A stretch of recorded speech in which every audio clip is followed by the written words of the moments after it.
Hi guys. Okay, so Screencastify has been a little bit problematic in the manner in which that we have encouraged you to use it. And I still stand by that's the best thing for our students and us because it's easier, but in this high demand that Google is experiencing, there's just a lot of lag times in the processing of videos and making them available to our students. I had somebody send me one this morning and I was able to hear it, but I couldn't see them after I downloaded it. And the downloading took a lot of time because, I'm here at home and there's a lot of demand on the internet out here in the country. So it's just, it's just something that we're going to have to work with. So here's a workaround I have been playing with and discovered. And this is always a viable option if you want to do it this way. It's just not the easiest option. So on our options to share our videos, we can publish to YouTube. And you guys all have, through your Clay Community Schools Google address, you have access to a YouTube channel if you have or have not created it. So I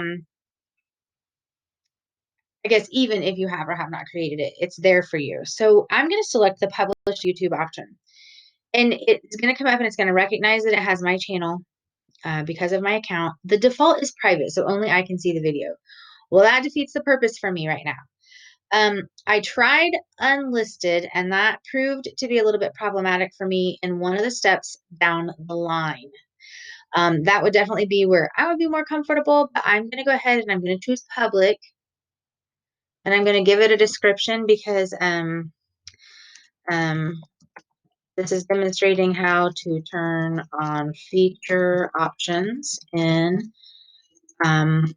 your Canvas LMS course. So then I'm going to upload it. And full disclosure, it's going to take a little bit to upload. So while it's uploading, I'm going to pause the video and I'll step back after it is done. Okay, so once the video has uploaded to YouTube, you see this nice little success message. We like to see that.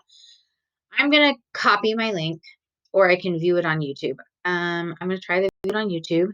So it's going to open it up in a new tab. And full disclosure, I hate hearing myself. So I hope, I think a lot of us are in that same boat. It takes a little bit to process. I'm going to pause it. So now I'm ready to move into the next option, which is to save it to the CCS YouTube playlist. And let me pause right now. If you've never accessed the CCS YouTube playlist, then you need to probably do that now. I'm sorry, I just got distracted by all the preview videos on the sidebar of my YouTube. This is why YouTube can be a dangerous place to just send our students. And this is why a lot of this content is blocked for our students, because there are some really odd things here. So anyhow, side note back, if you have not accessed the CCS YouTube playlist, you need to find those instructions I sent yesterday. I'll probably go ahead and include them again today too, so they'll be in the same email. And it's how to find the YouTube playlist and get there and log into YouTube. Because if you've never done that, that's an important step. And you will not be able to complete this step until you've done that. So once I'm here, I want to go to the save option. And it's going to give me an option of where to save things. So in this case, I'm going to put it in our CCS YouTube playlist because that's where I need to go back and get it so that I can make it accessible to our students. Remember, our students, YouTube is not blocked for our students, but only content labeled and deemed as educational is open to our students. I don't know how things get labeled in YouTube. I don't know how you can change the label in YouTube. So unfortunately, a lot of what we, especially secondary level, use is blocked. Elementary, you don't run into a ton of issues with blocked content, but right now in e-learning and some of the videos you're doing to teach with, those are blocked by our filtering. So I know that even though they're not using Clay Community Schools devices, they're still getting these blocked messages because they're logging into their accounts and it's pulling the filtering into that device they're using. So this is the workaround we have. Save it to the CCS YouTube playlist. Now I can actually close that and I can actually close this video because I don't need it anymore. So I have our CCS YouTube playlist saved right here.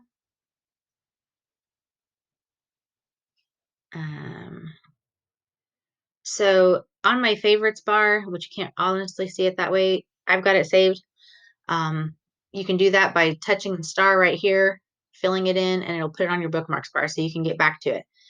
So what I have done here is I've got the YouTube playlist. Now, guys, please note, there are 1,730, technically 38 videos because I already had this open, so it doesn't have my newest video in there. There are all these videos in there. It is going to take you a whole long time to scroll because they are listed chronologically, not alphabetically, not anything. They're chronologic. So you need to make sure that you take note of the title of the video that you have because you're going to want to search for it. And I'm going to help you search for it here. So give me just a minute. I'm going to pause the video and get ready for the search option, and I'll be right back.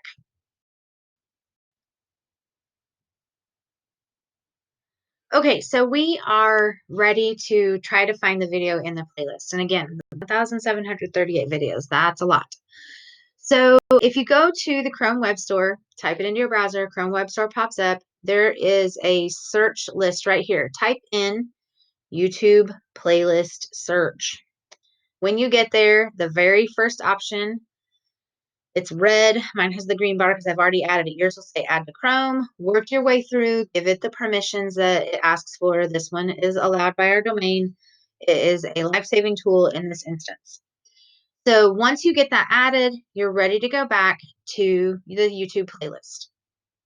And follow my mouse here. Here is the Omnibox, or where our web address is. Go all the way over to the right. These are our extensions, and this is where they live. So I'm going to come clear over here, and here is my YouTube playlist search. I'm going to select that, and a search box comes up. Now, give it a little bit of time once you add video. Sometimes it takes a couple minutes. Sometimes I refresh the playlist to make sure it takes, and then you start being in the title of your video. Okay, mine was Canvas, turning on feature options. So Canvas is the first thing that I type. That doesn't work all the time. So sometimes you might have to get creative in how you search. So I turn on feature options. Guess what? Right here is my video that I want. There's my Canvas turn on feature options. When I hover over it and get the little hand, I'm ready to right click, and it gives me options. And the option that I want here is copy link address. Once I copy that link address, now I'm ready to take it out and put it where I want to use it. So I'm going to select copy link address. Now I can go to Google Classroom. I can go to Canvas. I can go to maybe if I want to send it in a remind because I'm just sending a message to my students. Got lots of options here for how I can share it. So that will get you a workaround to the Screencastify processing errors, uploading it to YouTube, and then you have to make the steps of making sure it's accessible. Now, full disclosure, I checked a couple of my videos earlier and they seem to play on a student profile, but you want to check them all. Don't assume, give it a check. And if you need help, give me an email, call my voice number. That's 812-665-0105. You can call or text that, but I am accessible by email and phone pretty much around the clock right now. Definitely 8 to 8, but I've been working as late as midnight and getting up super early to help. So whatever I can do to help you make this better. Good luck. We've got this. One more day till spring break. Hang in there.